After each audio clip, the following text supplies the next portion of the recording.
नमस्कार, ABC channel में आपका स्वागत है। मैं हूं सचिन श्रीवास्तव और आप मेरे साथ देखेंगे आजमगढ़ से जुड़ी खबरें। खबर के प्रायोजक हैं साई इंटरनेशनल स्कूल, पुरा Pande, Bhadli Bazar, Azamgarh. Admission open. Sterling hospital, Sarai Mandraj, Kartarpur bypass, Azamgarh. Emergency सेवा 24 घंटे उपलब्ध। Paradise International school, Hirapatti, Azamgarh. Admission open. The Aaris school, Purajodhi, Azamgarh. Admission open. Wooden touch, Bhavnath, Azamgarh. और GD global school, Kartarpur bypass, Azamgarh. Admission open. UP में लगातार दूसरी बार मुख्यमंत्री पद की शपथ लेकर कीर्तिमान बनाने वाले योगी आदित्यनाथ ने अपने दूसरे कार्यकाल के पहले दिन कैबिनेट बैठक में बड़ा निर्णय लिया। कोरोना काल के दौरान शुरू की गई मुफ्त राशन योजना को 3 महीने के लिए और आगे बढ़ा दिया गया। पहले इसे मार्च 2022 तक ही जारी रहना था। इस योजना के तहत गरीबों को खाद्यान्न के साथ दाल, नमक, चीनी और तेल भी दिया जाएगा। यूपी चुनाव में भाजपा को प्रचंड बहुमत प्राप्त हुई। इस चुनाव में जीत का एक बड़ा कारण मुफ्त राशन योजना को बताया जा रहा है, जिसे ध्यान में रखते हुए सरकार इस योजना को जारी रखने के पक्ष में है। प्रदेश सरकार अब 2024 के लोकसभा चुनाव को ध्यान में रखकर कार्य कर रही है। उम्मीद जताई जा रही है कि ये योजना 2024 के चुनाव तक जारी रहेगी। इस योजना का प्रभाव रहा है कि प्रदेश के हर वर्ग के मतदाताओं ने भाजपा को वोट किया और फिर से सत्ता में आने के लिए जनादेश दिया। सरकार की इस घोषणा से लाभार्थी परिवारों में खुशी की लहर व्याप्त हो गई। सरकार का आभार उनके द्वारा व्यक्त किया गया। मिलता था, बाकी आपकी पारी सुने है कि आखिरी है फ्री वाला, महीने महीने मिलेगा। सरकार ने फिर राशन बढ़ा दिया है फ्री वाला, तो क्या करना चाहेंगे आप लोग? हम लोग लेंगे और क्या करेंगे, जाएंगे कंट्रोल में, जब देंगे तो लेंगे ही। नहीं, सरकार ने जब कल शपथ ग्रहण हुआ है उसके अच्छा बाद घोषणा की है, अच्छा 3 महीना और फ्री मिलेगा। अच्छा, तो अब मिलेगा तो हम लोग समाचार तो नहीं देखें, बाकी आप बता रहे हैं तो हम जाएंगे देखेंगे। वैसे तो कह रहे थे कि फ्री वाला बस आखिरी है, अब महीने का मिलेगा। हम गए थे अगले बार। तो आप लोग को खुशी है? जानकारी बहुत खुशी है, योगी जी बैठे हैं, हम लोग को बहुत खुशी है। हम मना रहे थे, हम माने भी थे भोलेनाथ को कि योगी जी बैठे रहेंगे तो हम शिव चर्चा कराएंगे। बाकी आजमगढ़ से तो हार गए, घपला कर दिए लोग, बाकी उसके खातिर हम क्या कर सकते हैं। बाकी हम लोग के बहुत प्रार्थना है कि योगी जी बैठे हैं। तो फ्री राशन मिलता, आप लोग खुश हैं? बहुत खुश है। हमारे पास आदमी है ही नहीं है, बच्चे हैं छोटे छोटे, कमाने वाला नहीं है, दुकान पर रहता है, 5,000 रुपया 4,000 रुपया महीना कमाता है। अब उनको मिलता है फ्री वाला, वही खाते हैं, कुछ बेचते हैं तो कुछ करते हैं। कल से खा रहे हैं फ्री। सरकार जब से लॉकडाउन लगा है तब से दिए हैं।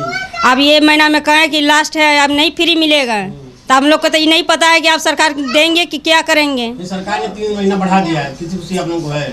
तो वही के बाद से और खुशी है कि दे देंगे तो और अच्छी बात है।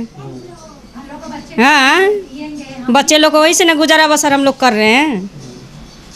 फ्री मिलता है, फ्री मिल रहा है। अब आगे बढ़ा देंगे तो और अच्छी बात है कि हम लोग का कुछ और आगे तक मिले। क्या चाहते हैं इस तरह आगे भी इस तरह मिलता रहे हम लोगों को? हम तो वही चाहते हैं कि मिल जाए तो और अच्छी बात है कि गरीब मने अपन खा रहे हैं, फ्री मिल रहा है। 2 साल से मिल रहा है, जब से लॉकडाउन लगा है तब से हम लोग को मिला है। हाँ, 2 बार मिल रहा है, महीना में 2 बार मिल रहा है। एक बार 7 के मिला है, एक बार 20 तारीख के मिल रहा था। हम लोग खुशी है? खुशी है। इस बार कहा था कोटेदार की राशन बंद हो जाएगा, फ्री वाला नहीं मिलेगा अब। आज योगी सरकार जब बनी उसके बाद 3 महीना बढ़ा दिया फ्री वाला राशन, तो कितनी खुशी आप लोगों को है? बहुत ज़्यादा खुशी है। क्या खुशी है? बस राशन मिलना चाहिए, और क्या, गरीब आदमी को खाने के लिए। कलेक्ट्रेट के सामने धू धू कर जल गई बाइक, नहीं था बचाव का कोई उपकरण।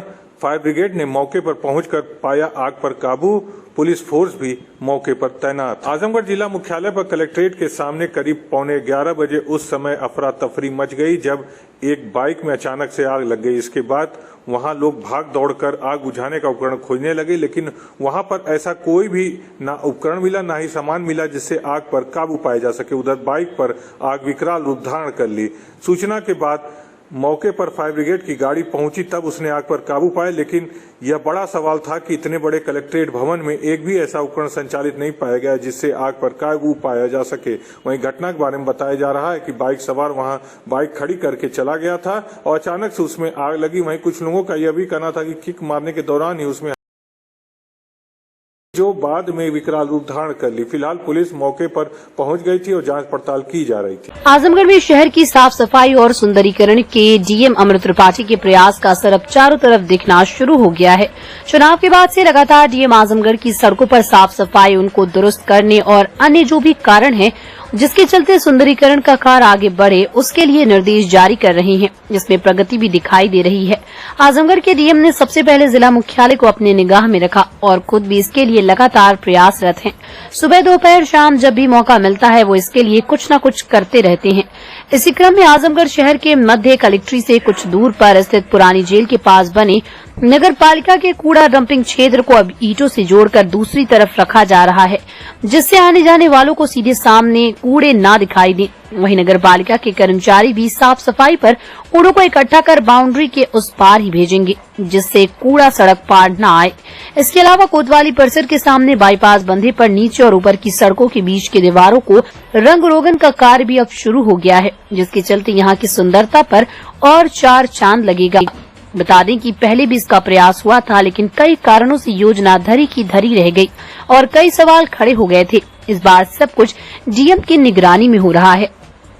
बहुत अच्छा लग रहा है, बहुत सुंदर लग रहा है। जब से एसडीएम साहब ने चार्ज लिया है तब से सफाई व्यवस्था भी बहुत अच्छी हो गई है और हम चाहेंगे एसडीएम साहब से कि और इस पर विशेष ध्यान देवें कि सफाई व्यवस्था अच्छी हो जाए और बंधे की जो रह गया वो भी रंगा जाए तो थोड़ी रंगत और अच्छी हो जाएगी।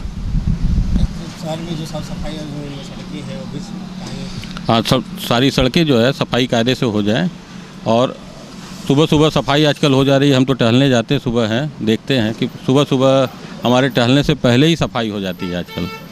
क्या लग रहा है कि आगे और अच्छा काम होगा? हाँ, हम तो एसडीएम साहब से चाहेंगे कि और अच्छा ही काम हो, जिससे सरकार का भी नाम अच्छा हो। हाँ जी, बहुत अच्छा लग रहा है और बहुत खूबसूरत लग रहा है। ये नगर पालिका द्वारा किया जा रहा है एसडीएम साहब जब से यहाँ तक से हाँ, जब से एसडीएम साहब आए तब से हो रहा है ये काम। अच्छा काम हो रहा है, बहुत बढ़िया, सुंदर लग रहा है, ठीक है। और साफ सफाई की व्यवस्था भी जो है दुरुस्त हुई है पहले की अपेक्षा। हम चाहते हैं कि थोड़ा और मतलब सब लोग ध्यान दें, थोड़ा और बढ़िया मतलब विकास हो यहाँ का। ये अब जो है ये प्रक्रिया सुधार पे है और पहले जो है उतनी साफ सफाई नहीं थी। जब से अब पता चला कि एसडीएम साहब ने चार्ज लिया और यह सफाई काफ़ी अच्छे स्तर पे हो रही है। अगर इस तरह से कार्य होता रहा तो शहर की जो सुंदरता है और बड़े महानगरों की तरह भी हो सकती है। ये मैं इससे बहुत खुश हूँ। इस सुंदरीकरण के अलावा मैं चाहता हूँ जगह जगह जो सड़कों पे गड्ढा है, लोग गिर जा रहे हैं और सड़कों में सुधार हो। गलियों में जो इंटरलॉकिंग तोड़ी गई है और जो नालियाँ बह रही हैं, इन सब पे भी ध्यान दें ताकि चौतरफा विकास होगा, हर तरफ हर गलियों में विकास होगा, तो इससे जिले का नाम हर तरफ बढ़ेगा और सुधार होगा। साई इंटरनेशनल स्कूल पूरा पांडे निकट RTO office Bhadli Bazar Azamgarh. ICSE board new Delhi से मान्यता प्राप्त। प्रत्येक क्लास में स्मार्ट क्लास की व्यवस्था। आईसीएसई के अनुसार छात्र और अध्यापक अनुपात। सुव्यवस्थित साइंस और कंप्यूटर लैब। इंडोर और आउटडोर स्पोर्ट्स फैसिलिटीज। सभी विषय के अनुभवी शिक्षक। पूरे सिटी में वाहन की सुविधा। Admission open for new session nursery to class 9 and 11। अपने बच्चों के उज्जवल भविष्य के लिए आज ही संपर्क करें। साई इंटरनेशनल स्कूल पूरा पांडे निकट RTO office Bhadli Bazar Azamgarh. Sterling hospital Sarai Mandraj Kartarpur bypass Azamgarh. Doctor AK Tripathi sugar, BP, thyroid, gastrology, हृदय रोग, गुर्दा रोग, मानसिक रोग, न्यूरो रोग विशेषज्ञ। डॉक्टर सोनल पाटिल स्त्री प्रसूति एवं बाजपन रोग विशेषज्ञ। डॉक्टर DK पटेल दमा, TB, COPD, खांसी में खून आना, फेफड़े में पानी मवाद, निमोनिया, स्नोफीलिया, खर्राटे आना, फेफड़े का कैंसर। सुविधाएं ICU, ECG, pathology, private ward, general ward, सुसज्जित ऑपरेशन थिएटर। इमरजेंसी सेवा 24 घंटे उपलब्ध। जिलाधिकारी अरविंद त्रिपाठी ने सामुदायिक स्वास्थ्य केंद्र लालगंज का निरीक्षण किया। निरीक्षण के दौरान सीएससी लालगंज में लग रहा फायर फाइटिंग मानक के अनुरूप न होने पर कड़ी नाराजगी व्यक्त किया। उन्होंने सीएमओ को निर्देश दिया कि संयुक्त टीम बनाकर 3 दिन के अंदर जांच रिपोर्ट प्रस्तुत करें। इसी के साथ ही जिलाधिकारी ने सौसैया अस्पताल से आवास तक तत्काल सड़क मार्ग का निर्माण करने का निर्देश दिया। 100 बेड हॉस्पिटल के मेन गेट पर अतिक्रमण होने के कारण सीएमओ को निर्देशित किया कि एसडीएम को लिखित आवेदन कर इसे तत्काल हटाया जाए। उन्होंने कहा कि जो लोग विरोध करते हैं उनके खिलाफ मुकदमा दर्ज किया जाए। डीएम ने सीएमओ को निर्देश दिया कि सामुदायिक स्वास्थ्य केंद्र के दोनों गेटों के समीप जितने मेडिकल स्टोर हैं उनकी जांच कराकर कार्रवाई की जाए। निरीक्षण के दौरान सौसैया नवनिर्मित अस्पताल के अंदर जल सप्लाई की व्यवस्था ठीक न होने पर डीएम ने नाराजगी व्यक्त किया। उन्होंने कहा कि patient examination table, operative table AC estimate के अंतर्गत आता है या कि नहीं, एस्टीमेट में है या नहीं, 3 दिन के अंदर स्पष्ट करें। उन्होंने अल्ट्रासाउंड कक्ष की जांच किया। उन्होंने जानकारी प्राप्त किया कि क्या क्या आया है एवं क्या क्या आना है, यदि आया है तो कहां है। ऑक्सीजन प्लांट के संबंध में सीएम ने बताया कि अभी फंक्शन में नहीं है। सीएमओ ने जिलाधिकारियों को बताया कि यूपी पीसीएल कह रहा है कि पहले पैसा दीजिए फिर कार्य करेंगे। डीएम ने संबंधित अधिकारी को आज शाम को कार्यालय बुलाया। इसके पश्चात जिलाधिकारी ने ओपीडी पर्ची की जांच की, जिसमें 212 पर्चा कटा था। डीएम ने पर्ची की साइज बड़ी करते हुए पर्ची के पीछे सरकार की योजनाओं को प्रिंट कराने के निर्देश दिए। अस्पताल के अंदर पानी बहाव न होने पर पानी के ऊपर मक्खियां बैठी देख जिलाधिकारी ने नाराजगी व्यक्त करते हुए सफाई कराने के निर्देश दिए। डीएम ने जच्चा बच्चा केंद्र का भी निरीक्षण किया। जच्चा बच्चा केंद्र से निकलने वाले कचरे के लिए धन की व्यवस्था न होने पर नाराजगी व्यक्त करते हुए जिलाधिकारी ने तत्काल एक कक्ष की व्यवस्था करने का निर्देश दिया। इसके बाद ऑपरेशन थिएटर पहुंचकर तकिया, चद्दर, गंदगी के साथ ऑपरेशन थिएटर में रखे पुराने हाइड्रोलिक ऑपरेशन टेबल व ऑपरेशन लैंप को बदलवाने के लिए सीएमओ को निर्देश दिए। डीएम ने एनेस्थीसिया के डॉक्टर सहित सभी डॉक्टरों को कैंपस में 24 घंटे रहने का निर्देश दिया।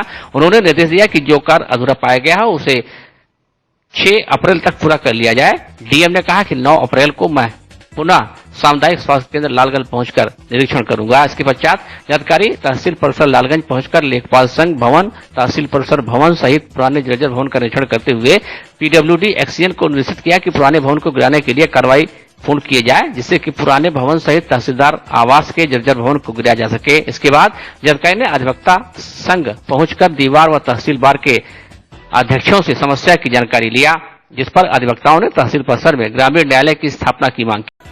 डीआईजी आजमगढ़ रेंज अखिलेश कुमार द्वारा महाराजगंज थाने का वार्षिक निरीक्षण किया गया। इस दौरान पुलिस अधीक्षक अनुराग आर्या और एसपी ग्रामीण सिद्धार्थ सहित सीओ सगड़ी महेंद्र कुमार शुक्ला भी मौजूद रहे। डीआईजी के पहुंचते ही उन्हें गार्ड ऑफ ऑनर दिया गया। तत्पश्चात उनके द्वारा थाने परिसर सहित अभिलेखों का निरीक्षण कर आवश्यक कार्रवाई के निर्देश भी दिए गए। क्षेत्र के गणमान्य लोगों के साथ बैठक कर उन्होंने पुलिस सेवा को और बेहतर बनाने के लिए सुझाव भी मांगे, जबकि समाज को अपराध मुक्त बनाने के लिए लोगों से घटना की सूचना देना नागरिक कर्तव्य बताया और सूचना देने वाले की पहचान गुप्त रखने का आह्वान भी दिया। उन्होंने सड़क के किनारे दुकानदारों के द्वारा हो रहे अतिक्रमण से मुक्ति के लिए पुलिस को निर्देश देते हुए दुकानदारों से बातचीत कर दुकान लगाने के लिए सीमा निर्धारित करने की बात कही है, जिससे यातायात में कोई असुविधा न हो। डीआईजी ने महाराजगंज थाने क्षेत्र के देवरांचल के लिए वर्षों से हो रही पुलिस चौकी की मांग पर निर्णय लेते हुए जल्द से जल्द जमीन चिन्हित कर आवश्यक कार्रवाई हेतु प्रेषित करने का निर्देश दिया। पत्रकारों से वार्ता में उन्होंने अवगत कराया कि 2 महीने में पुलिस चौकी क्रियाशील हो जाएगी, जिसके लिए आवश्यक निर्देश पुलिस अधीक्षक को दे दिया गया है। उन्होंने कहा कि कार्रवाई अच्छी हुई है, कार्रवाई और अच्छी होगी, इस बात को हम सुनिश्चित करेंगे। अपराधियों का नए सिरे से चिन्हांकन भी किया जाएगा और अगर आप ऐसा कुछ लग रहा है कि कहीं कुछ व्यक्तिगत कोई अपराधी छूट गया है या उस पर और कार्रवाई जो है कार्रवाई का स्तर और अच्छा होना चाहिए था, तो वो भी कप्तान साहब यहाँ हैं। समीक्षा के लिए हम लोग आए हैं कि हमसे पूरे वाकई निरीक्षण किया जाता है कि क्या क्या चीज़ें हम लोगों ने करी और कहाँ कहाँ कमी रह गई। उसमें आप लोगों के फीडबैक के आधार पर और जो यहाँ अभी जनता से संवाद किया उसके आधार पर और आगे कार्य योजना बनाई जाएगी। कार्य योजना डायनेमिक्स ही है कि सब तरह के अलग अलग अपराधी श्रेणी में चिन्हित किए जाएंगे। फोकस भी हैं, उसमें आपके शराब वाले लोग भी हैं, उसमें अलग तरह के तस्करी के लोग भी हैं और उन पर कठोर सब कार्रवाई की जाएगी। तो इसमें आगे आपको और भविष्य में अच्छी कार्रवाई दिखेगी। सर, थानों को आधुनिकीकरण के लिए कुछ और योजनाएं चल रही हैं? दोनों स्तर पे है। पहला तो ये है कि जो आवास बन रहे हैं जगह जगह महिला और पुरुषों के लिए बैरिक्स बन रही है जहाँ पे रह सके इंफ्रास्ट्रक्चर के स्तर पर, और कुछ कंप्यूटराइजेशन में बहुत सारी मदद दी जा रही है और इक्विपमेंट्स दिए जा रहे हैं और योजना को साइंटिफिक बनाने के लिए बहुत सारी सामान यहाँ से दिया गया है, ट्रेनिंग भी उपलब्ध कराई गई है, तो उसको किया जा रहा है जिससे कि हम लोग अपना अभियोजन के समय पर अच्छे से सजा करा पाएंगे। देवरांचल की जो सबसे बड़ी मांग थी चौकी की, पुलिस चौकी की, वो तो आपने आज यहाँ से बता दिया। इसका शुभारंभ कब, दोबारा क्षेत्र को इसकी सुविधाएं कब मिलना चालू हो जाएंगी सर? मेरे हिसाब से ये 1-2 महीने में लोग अपना बना लेंगे वहाँ रहने की व्यवस्था, तो उसमें कर दीजिए। हिंदू जागरण मंच के कार्यकर्ताओं ने शनिवार को कलेक्ट्रेट में प्रदर्शन किया, साथ ही बंगाल के सीएम का पुतला फूका। जिलाधिकारी को सौंपे गए पत्रक में दोषियों को तत्काल गिरफ्तार करने की मांग की गई। जिलाध्यक्ष विपिन सिंह ने मांग की कि हिंदुओं पर अत्याचार करने वालों को कठोर सजा दी जाए, वहां की जनता की सुरक्षा के लिए ठोस कदम उठाया जाए। पश्चिम बंगाल की वीरभूमि जिले की घटना को लेकर अपना आक्रोश जाहिर करते हुए कार्यकर्ताओं ने बंगाल सरकार को तत्काल बर्खास्त करने की मांग की। इस मौके पर अमित कुमार सिंह, सत्यम सिंह, नीतीश कुमार गुप्ता, भीम सहनी, वैभव सिंह, आशुतोष सिंह, रोशन यादव, आदेश सिंह, संदीप कुमार सिंह, आशुतोष आदि मौजूद थे। आज हम लोग आए दिन पश्चिम बंगाल में हिंदुओं की हत्या हो रही है, जिस तरह कमरा बंद करके हिंदुओं को जलाया जा रहा है, निर्मम हत्या की जा रही है, इसके विरोध में आज हम लोग ममता बनर्जी का पुतला फूकने का कार्य किए हैं। और अगर हिंदुओं पर अत्याचार हुआ तो हिंदू जागरण मंच हमेशा हिंदुओं के साथ खड़ा रहेगा। और ममता बनर्जी से संदेश देना चाहते हैं कि अगर आपसे कुर्सी नहीं संभलती है तो आप उससे इस्तीफा दीजिए। आप जो है जंगल राज बना करके पश्चिम बंगाल को रखी हुई हैं और बात करती हैं उत्तर प्रदेश में क्या हो रहा है, दूसरे राज्य में क्या हो रहा है। अपना राज्य आपसे देखा नहीं जाता, आप दूसरे राज्य की बात करती हैं।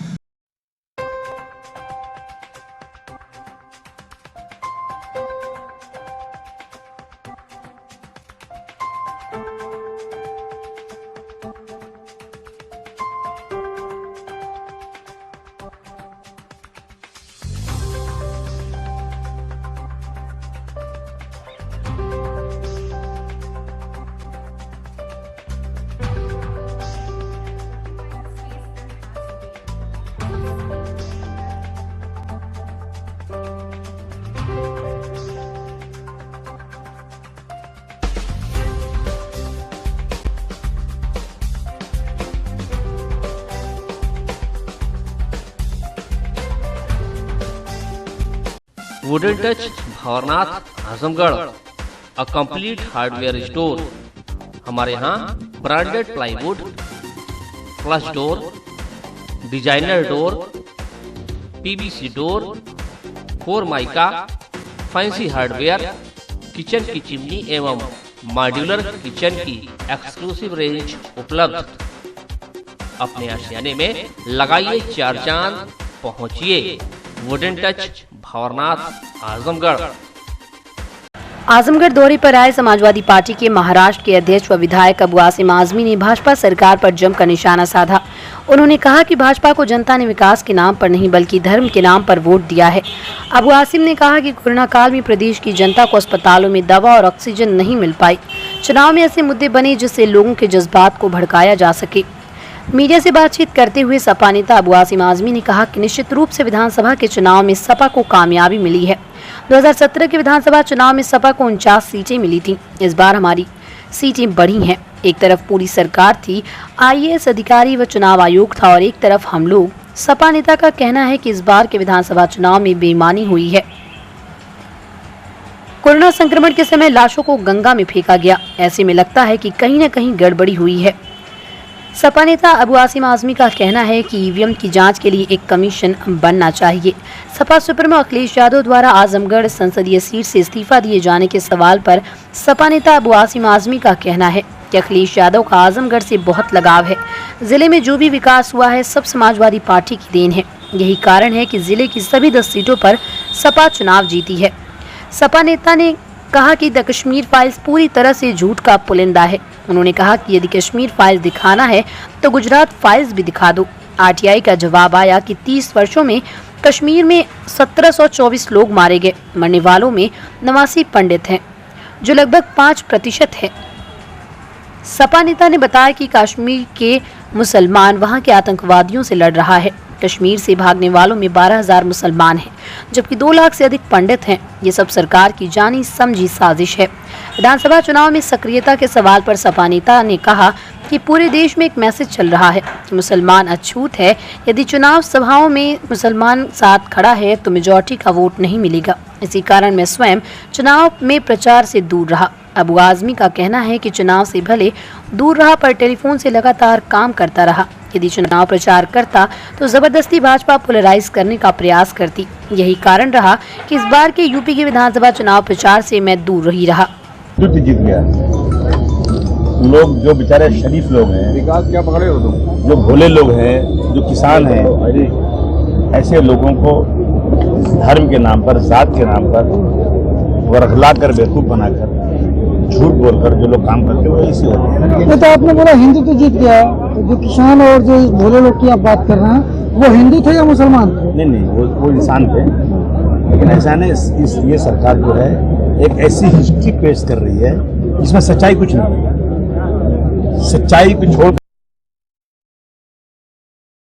नहीं, बहुत जमाने से चल रहा है। अब वो थोड़ा उसमें कामयाबी मिली है कि धर्म के नाम पर लड़ाओ और राज करो, लड़ाओ और राज करो, वही जीत रहा है। नहीं सर, अगर चुनाव में देखा गया आपकी बात हुआ, उससे चुनाव सबको मैं आपसे ज्यादा जानता हूँ। धर्म के नाम पे चुना जा रहा है, चुनाव जीता जा रहा है, काम के बल पर जीता जाता तो फिर लोग कहते कि हाँ ऑक्सीजन नहीं मिल रही थी, लोग मर रहे थे। लोग ये कहते सोचते ये कि जो है लकड़ियां नहीं थी जलाने के लिए, मुर्दों को जगह नहीं थी और लाशों को बिगड़ जलाए हुए लोगों ने बहा दिया गंगा जमुना में, और उससे कुत्ते भी खाने सामने दिख रहा है। लोग अपनी लाशों को तो एम्बुलेंस नहीं मिली, साइकिल पे ले जा रहे हैं, लाशों को लोग कंधे पे लेके जा रहे हैं। अस्पताल में लोग जो है दवाई नहीं मिलने से जान जा रही लोगों की। लोगों ने कोविड में कितनी तकलीफ उठाई, ये तो इशू बना नहीं ना, ये सब कोई इशू नहीं। इशू तो सिर्फ ये है कि एक इस तरह का इशू बन रहा है जिससे लोगों के जज्बात को भड़काया जाए। अच्छा, कश्मीर फाइल आपने देखी क्या? नहीं, मैंने देखी नहीं, लेकिन मैंने सुनी जरूर है। कश्मीर का की फाइल जो है अगर दिखाना है तो गुजरात फाइल भी दिखा दो, मुंबई के 92 का दंगा भी दिखा दो। मेरे पास है, एक आदमी खुलेआम कह रहा है कि मैंने 100 मुसलमानों को मारा, जलाया, पेट्रोल पंप वाले ने मुझे पेट्रोल भी फ्री दे दिया और मेरी जमानत नहीं हो रही थी, लेकिन मुझे मुख्यमंत्री ने कहा तुम घबराओ मत, मैं अच्छा बेंच बिठाऊंगा और जमानत करा दूंगा। मैं नहीं कह रहा हूँ ये बात, ये मेरी बनाई बात नहीं, मेरे पास है, इसमें है। और वो छूट कर आ गया, एक दिन अच्छी बेंच बिठाया, छूट कर आ गया। औरत कह रही है कि नीचे से बच्चे, जो प्रेग्नेंट औरतें थी, सरिया डाल दिया नीचे से ऊपर तक, और कितने औरतों को मार दिया, तलवार से पेट फाड़ के बच्चों को मार दिया। वो फाइल नहीं दिखाएंगे क्या? ये सब चीजें क्या है, मतलब सही। और मेरे पास है कि 30 साल से कश्मीर के अंदर आतंकवाद बढ़ रहा है। जन्म हुआ 90 से बढ़ रहा है, और उसकी एक जो है RTI डाली गई है। RTI कौन देता है जवाब? गवर्नमेंट देती है, उसका डिपार्टमेंट होता है। उसने जवाब दिया है कि कश्मीर में पूरे 30 सालों में 1724 लोग मारे गए आतंकवाद में। कितने? 1724। उसमें सिर्फ 89 पंडित हैं, यानी 1724 के 5%, बाकी सब मुस्लिम है और थोड़े से सिख है। समझा आपने? तो मारे गए कितने? 89, 5%, और 95% कौन मारा गया? मुसलमान मारा गया। वो फाइल नहीं दिखा रहे, वो बता नहीं रहे आप। और उसके बाद वहां से पलायन किसने किया?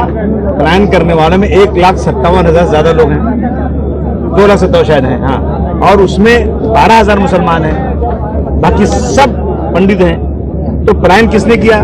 जो कश्मीर में रहता था, अपनी जमीन को छोड़कर चला गया वहां से, और जो मारा जा रहा था ज्यादा वो वहां बैठा हुआ है। अब उल्टा दिखा रहे हो। और ये पूछा गया कि साहब अब सरकारें तो उन्हीं की चली रही, 15 सालों से सरकार उन्हीं की, उसके पहले भी थी, जगमोहन थे वहां पे, वही सरकार उनकी थी। तो आपने अब कश्मीरियों को लाया क्या? तो 7 महीने से उसका जवाब ही नहीं दे रहे। अंधेरी नगरी चौपट राजा, ऐसी चीजें सिर्फ इसलिए लाई जा रही हैं कि यहाँ के हमारे हिंदू भाइयों के दिलो दिमाग में मुसलमानों के खिलाफ एक ऐसा झगड़ा हो जाए कि फिल्म देखने के बाद, आने के बाद वैसे जज्बात में आते हैं कि जहां कोई मुसलमान का मार दो, इसको काट दो, इसको। ये क्या है? इस तरह से देश चलेगा मोहब्बत से, प्यार से। अब आज जो है कहीं गीता बांटी जा रही है, अरे गीता पढ़ना है तो घरे पढ़ो, मैं गीता क्यों पढ़ूँ? मैं मुसलमान हूँ, मैं कुरान पढ़ूंगा। लेकिन आप स्कूल में कंपलसरी करना चाहते हो गीता। हम उसकी गीता पढ़ना चाहिए, हर हिंदू को पढ़ना चाहिए गीता, हर अच्छे इंसान को गीता पढ़ना चाहिए, उसकी मालूमात करना चाहिए। लेकिन मुझे कंपलसरी कैसे कर सकते हैं आप? क्या मैं कुरान को कंपलसरी कर रहा हूँ? ये सब चीजें जो है ना, सिर्फ एक एक चीजों को देखेंगे अपना। देश जो है जुनूशाही की तरफ बढ़ रहा है, देश जो है ना कत्लेआम खून की तरफ बढ़ रहा है, नफरत बढ़ रही है, इससे देश का नुकसान होगा। कहते हैं जलेंगे। विधानसभा चुनाव में आपकी सक्रियता उत्तर प्रदेश में नहीं रही, क्या रीजन रहा सर? रीजन वो बताए तो रीजन ये है ना कि मुसलमान अछूत हो गया है। अगर एक देश में, पूरे देश में एक मैसेज आ रहा है कि अगर मुसलमान कहीं खड़ा हो जाएगा ना तो हमें मेजॉरिटी का वोट नहीं मिलेगा। मैंने महसूस किया, मैंने कहा नहीं, मैं खुद दूर रहता हूँ। मैंने देखा कि कांग्रेस पार्टी ने अहमद पटेल जो बहुत बड़े लीडर उसके हैं, जब कभी मनमोहन सिंह से मिलना होता था, सोनिया जी को, मनमोहन सिंह को मिलना सोनिया जी से बिना अहमद पटेल के परमिशन के नहीं मिलते थे। उतना बड़ा खत था उनका। ये मुसलमान है, अगर ये मिल जाएगा ना तो मेजॉरिटी वोट नहीं मिलेगा। ये चीज़ है। तो मैं बॉम्बे में काम करता हूँ, मैंने 6 महीने काम किया यहाँ पे। उसके बाद मैं टेलीफोन पर काम करता रहा, लेकिन मैं नहीं गया इधर कि हमारी शक्ल देख करके ये लोग जबरदस्ती पोलराइज करने की कोशिश करेंगे। बाकी मैंने 100 जलसे किए मुंबई में, 100 जलसे। और मैंने कहा मुसलमानों से कि तुम रसूलुल्लाह को मानते हो? कहा बिल्कुल मानते हैं। मैंने कहा उनके कहे काम करोगे? करेंगे। मैंने कहा जाओ आज से जहाँ जहाँ हिंदू रहते हैं गलों में चिल्ला कर कहो कि रसूलुल्लाह का हुक्म है कि अपने पड़ोसी के साथ अच्छे ताल्लुकात करो। भले तुम्हारे मिलने में बहुत सारे हिंदू हो, लेकिन एक हिंदू को तकलीफ हो उससे कहना सारे हिंदुओं को छोड़ दो, मुसलमान अपने बदन का खून देकर तुम्हारी मदद करेगा, जान बचाएगा। ये हमारा इस्लाम का पैगाम है, ये आम करो। कार्यकर्ताओं ने बहुत मेहनत से काम किया, सबको अच्छा काम हुआ है। लेकिन मुझे जो है, और मैं चाहता हूँ, मैं आपके माध्यम से मैं अखिलेश जी से भी कहना चाहता हूँ, मैं ममता बनर्जी जी से कहना चाहता हूँ, मैं शरद पवार से भी कहना चाहता हूँ, मैं उद्धव ठाकरे से भी कहना चाहता हूँ कि एक कमीशन बनाया जाए जिसमें रिटायर जो है इलेक्शन कमीशन और कुछ IAS अफसर बिठाए जाएं, तो इसकी इंक्वायरी की जाए कि भाई जो बार बार बात उठती है मशीन की इसकी दुरुस्ती, इसमें क्या सच्चाई है क्या नहीं। मुझे लगता है और मुझे शक है, पहले तो मैं कहता था हैकिंग नहीं होती है, मुझे उम्मीद है हैकिंग नहीं होती है, लेकिन अब मुझे लगता है कि मशीन बदली जरूर होती है। आजमगढ़ में भी बदली होती है? अरे भैया आजमगढ़ बदली नहीं कर भाई, यहाँ हमारे आदमी समाज रहे हैं। आजमगढ़ है, इस खित्ते आजमगढ़ पे मगर फैजानी तजल्ली है अक्सर, जो जर्रा यहाँ से उठता है वो नैयर आजम होता है। समझा कर बतिया भैया हमारा। सदुद्दीन ओवैसी की काफी सक्रियता आजमगढ़ में दिखाई दी और उनकी प्रदेश में भी काफी, जिसके कारण समाजवादी पार्टी को हार का भी कई जगह सामना करना पड़ा। क्या कहेंगे इस पे आप? भाई ऐसा है कि जिसकी मर्जी, मैंने तो हाथ जोड़ कहा था कि भारतवर्ष के संविधान को बचाना है तो सब लोग जो इकट्ठा रहो और संविधान को बचा लो। गांधी जी के कातिल की अगर मूर्ति बनेगी, उसकी पूजा होगी, तो मैं समझता हूँ कि इससे बुरी बात कोई हो नहीं सकती है। गांधी जी के कातिलों को मानने वालों को सत्ता पे मत बिठाओ, अब जिसकी जो मर्जी हो। लेकिन ओवैसी जी तो कहते हैं, दूसरी बात कहते हैं कि हम अपनी मुसलमानों के हक की लड़ाई, समाजवादी पार्टी उनका, तब उस पर आप क्या कहना है? ऐसा है ना कि समाजवादी पार्टी एक सेकुलर पार्टी है, समाजवादी पार्टी मुसलमान हिंदू की बात ही नहीं आ पाई। जो भी आदमी आए सबके हक की, हर इंसान ऊपर भगवान और अल्लाह का बनाया हुआ है, सबके साथ जो भी समाज में दबा कुचला है, जिसको हक नहीं मिल रहा है, उसके हक की लड़ाई समाजवादी पार्टी लड़ती है। जैसे मुस्लिम हिंदू को कोई बात ही नहीं है। आजमगढ़ के जिलाधिकारी अमृत त्रिपाठी ने सामाजिक वानिकी प्रभाव आजमगढ़ द्वारा तमसा नदी के तट पर गौरीशंकर घाट पर आयोजित आरती एवं दीप प्रज्वलन कार्यक्रम में मुख्य अतिथि के रूप में भाग लिया। जिलाधिकारी ने इस अवसर पर तमसा नदी की साफ सफाई एवं पुनरुद्धार कार्य योजना बनाने के निर्देश दिए। उन्होंने वहां पर तमसा नदी पर कार्य करने वाले राकेश पांडे से कहा कि तमसा नदी की सफाई के लिए जागरूकता अभियान चलाया जाए। उन्होंने कहा कि नदी को किस किस कारण से नुकसान हो रहा है, इसके लिए छोटे छोटे वीडियो क्लिप बनाकर प्रचार प्रसार कराया जाए तथा अधिक से अधिक लोगों से अपील की जाए कि नदी को गंदा ना करें तथा प्लास्टिक को नदी में ना फेंकें। उन्होंने राकेश पांडे से कहा कि सॉलिड वेस्ट मैनेजमेंट प्लान तैयार करें, इसमें आपको जिला प्रशासन द्वारा हर संभव मदद प्रदान की जाएगी। जिलाधिकारी ने कहा कि गौरीशंकर घाट पर एक भव्य कार्यक्रम का आयोजन किया जाए, जिससे तमसा नदी जनपद जिस गाँव से गुजरती है वहाँ के ग्राम प्रधानों को बुलाया जाए। उन्होंने कहा कि ग्राम प्रधानों को जागरूक किया जाए कि अपने क्षेत्र से गुजरने वाली तमसा नदी की सफाई नरेगा से कराना सूचित करें। उन्होंने कहा कि इस दिन प्रधानों को यहाँ इकट्ठा किया जाए, उस दिन वो अपने यहाँ की गौशाला से संबंधित SHG से 100 गोबर के दिए लेकर आए और एक भव्य आरती का कार्यक्रम आयोजित करें। जिलाधिकारी ने कहा कि तमसा नदी की यात्रा का एक प्लान तैयार करें तथा तमसा नदी यात्रा के दौरान जहां शाम हो जाती है तो वहां के नजदीकी गांव में रुककर भव्य कार्यक्रम का आयोजन करें एवं तमसा नदी के संरक्षण व बचाव के लिए लोगों को जागरूक करें। आरती के दौरान गौरीशंकर घाट पर मुख्य विकास अधिकारी आनंद कुमार शुक्ला, अपर जिलाधिकारी आजाद भगत सिंह, एसडीएम सदर जल राजन चौधरी, एसडीएम न्यायिक ईओ नगर पालिका रवि कुमार पासवान आदि लोग उपस्थित थे।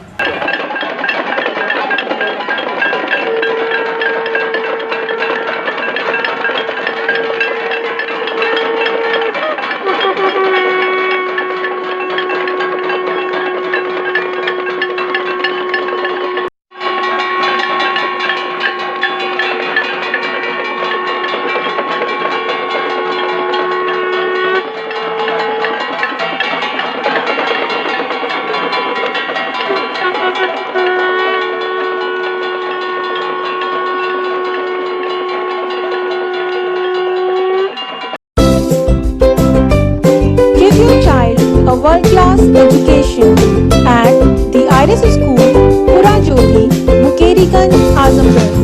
Admissions open from class playgroup to। अपने बच्चों को दीजिए विश्व स्तर की शिक्षा at the Iris School, Pura Jyoti, Mukeriganj, Azamgarh. Admissions open from class playgroup to class 8। Paradise International school, जहां आपके बच्चों को मिलेगा इंटरनेशनल अप्रोच के साथ इंडियन सोच की एजुकेशन। हम बच्चों को गुणवत्तापूर्ण एजुकेशन के लिए आधुनिक इंफ्रास्ट्रक्चर के साथ क्वालिफाइड टीचर्स एवं परिपक्व मैनेजमेंट जो आपके बच्चों को भविष्य के लिए तैयार करते हैं। Admission open play group to class 9 CBSE pattern English medium. हमारे पास है 360 degree digital education system paradise learning programme.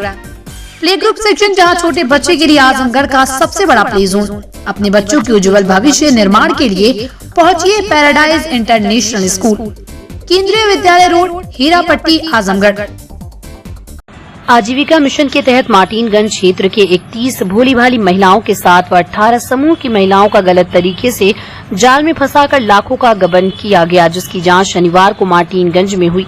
महिलाओं द्वारा मुख्यमंत्री पोर्टल पर इसकी शिकायत की गई, जिस पर जिलाधिकारी द्वारा तुरंत एक टीम गठित करके मार्टिनगंज भेजी गई, जिसमें महिला अधिकारियों के सामने जोर जोर से चिल्लाने झगड़ने लगी। गलत तरीके से उनका पैसा घोट लिया गया। ये भी बताया गया कि एक ही व्यक्ति द्वारा लाखों रुपए लिया गया। ऐसा महिलाओं व समूह की महिलाओं द्वारा जबरदस्त आरोप लगाया गया। आपको बताते चले कि सरकार द्वारा महिलाओं के विकास हर तरह से सक्षम बनाने के लिए हर प्रयास कर रही है और आगे बढ़ने का जोर दे रही है, लेकिन कहीं दलाल और कहीं कहीं ब्लॉक संबंधित अधिकारियों द्वारा उनको परेशान ही किया जा रहा है। यहाँ तक कि उनका हक भी मीठी मीठी बात करके अपनी मजबूरी बताकर दलाल कामयाबी प्राप्त कर ले रहे हैं। मार्टिनगंज जिला मुख्यालय से काफी दूर है, इससे यहाँ के कर्मचारी अनदेखी करते हैं। अपर मुख्य जिला पंचायत अधिकारी अजय कुमार सिंह, LDM मिथिलेश कुमार आजीविका मिशन के तहत सच्चिदानंद सिंह टीम में शामिल रहे। जानकारी के अनुसार इसमें 3 प्राइवेट बैंक शामिल भी हैं, जिससे कार्य किया जाता था। जांच अधिकारी अजय कुमार सिंह ने बताया कि एक ही व्यक्ति द्वारा पैसा लिया गया, जो डीएम साहब के समक्ष प्रस्तुत किया जाएगा और कार्रवाई की जाएगी। कौन लिया है? 60,000 लिया है। 60,000। तो किस रूप में आप दी थी उनको? अरे वो बोले कि हम धंधा कर रहे हैं, तुम्हारा भरेगा। राजकुमार कहाँ का रहने वाला है? आप कहाँ की रहने वाली हैं? शेखपुरा। तो आपने 60,000 बिना विश्वास किए दे दिया? हाँ। कितना पैसा आप लोगों ने दे रखा है उनको? एक बार 60,000, एक बार 20,000 आपने दिया है? हमसे लिए हैं, बोले कि हम भरेंगे, अब भरी नहीं रहे। बताइए हम लोग कहाँ से भरेंगे? तो आपके खाते से निकाल लिए, कैसे निकाल लिए? नहीं, हमसे मांगे सो कह रहे थे मजबूरी है, परेशानी है, दे दीजिए, हम आपको दे देंगे, नहीं हम यहाँ करके भरेंगे। तो लोग बता रहे हैं कि 23 लोगों का इसी तरह से पैसा लेके रखे। तो कहीं आप लोगों ने शिकायत नहीं किया क्या? शिकायत नहीं किए हैं? आज जितने अधिकारी आए हैं क्या कहे, आश्वासन क्या दिए? वो तो अपना पैसा मांग रहे हैं, हमको दिए, हमसे मांग रहे हैं, हमको पैसा हमको दे दिए। अधिकारी यहाँ के क्या कहे, दिलवाएंगे, क्या करेंगे? अभी तो कुछ नहीं कहेंगे, दिलवाने वाले की बात अभी नहीं है। समूह से हैं आप? हाँ, समूह से। क्या नाम है आपका? आपसे? हाँ। क्यों? तीन बैंक से पैसा इन्होंने लिया, एक बंधन बैंक से। सब मिला के कितना होगा? मिला कर 1.5 लाख रुपया लिए हैं सर। और ये कह रहे थे कि आपका केवल 1.5 लाख है? हाँ जी, हमारा 1.5 लाख। और सभी का मिला के? और सभी मिला कर 23 लोग का जोड़ दो, वही कितना सबका है। 23 लोगों का लिए हैं? हाँ, 23। किस किस बैंक से? एक लाल बैंक से और एक बंधन बैंक से और एक फूलपुर बैंक से। 3 बैंक से? 3 बैंक से। तीनों बैंक का नाम? जायसवाल द्वारा एक माननीय मुख्यमंत्री पोर्टल पे एक आवेदन पत्र दिया गया, प्रार्थना पत्र की। उसमें जो स्वयं समूह सहायता के द्वारा उनके द्वारा लोन लिया गया समूहों को, अब उनके द्वारा लोन न अदा करने के कारण जो कंपनियां हैं, जिन लोगों ने, जो बैंकें हैं, प्राइवेट बैंक, उन्होंने जो पैसा दिया है वो उनके घर पैसा वसूलने के लिए जा रहे हैं और उनके साथ दुर्व्यवहार किया जा रहा है। तो उनके द्वारा ये मांग की गई कि वो जो कंपनी के लोग जा रहे हैं घर में, वो अभद्रता कर रहे हैं बच्चों के साथ और पैसा देने के लिए बाध्य कर रहे हैं। तो उनके द्वारा मांग की गई कि ये जो है हमें 2 साल के लिए समय वृद्धि दिया जाए। उसमें जिलाधिकारी महोदय द्वारा एक कमेटी बनाई गई, जिसमें मैं अपर मुख्य अधिकारी जिला पंचायत आजमगढ़, LDM और NRLM के अधिकारी की संयुक्त कमेटी बनाई गई, जो उसके निरीक्षण के लिए हम लोग आज यहाँ पर मार्टिनगंज ब्लॉक में आए, जिसमें जो संबंधित बैंक के कर्मचारी या अधिकारी वो भी उपस्थित थी और जो महिलाओं द्वारा लोन लिया गया, समूह में लिया गया, और जो जायसवाल वो लोग भी आए, उनके बयान लिए गए। बयान में ये तथ्य प्रकाश में आया कि इन लोगों द्वारा जो धन लिया गया उसकी वापसी नहीं की जा रही थी वर्तमान में। तो बैंक के कर्मचारी उनके घर जा रहे थे और पैसे की मांग की जा रही। तो पैसा न देने के कारण उसमें से ये भी प्रकाश में आया कि उसमें एक ही व्यक्ति द्वारा ज़्यादातर पैसे ले लिया गया है और ये प्रलोभन दिया गया कि मैं 2000-3000 समूह की जो महिलाएं हैं जिनके दस्तखत हैं उनको दे दिया गया है। शेष पैसा अपने निजी कार्य में प्रयोग कर लिया गया है। अब पैसा न देने के कारण, न जमा करने, इसलिए उनके द्वारा इस तरह का प्रार्थना पत्र दिया गया। कार्रवाई इसके विषय में सर? अब हम लोग जो तथ्य पाए हैं उससे माननीय जिलाधिकारी महोदय को अवगत करा देंगे, जो आगे करने में हो उनको करा।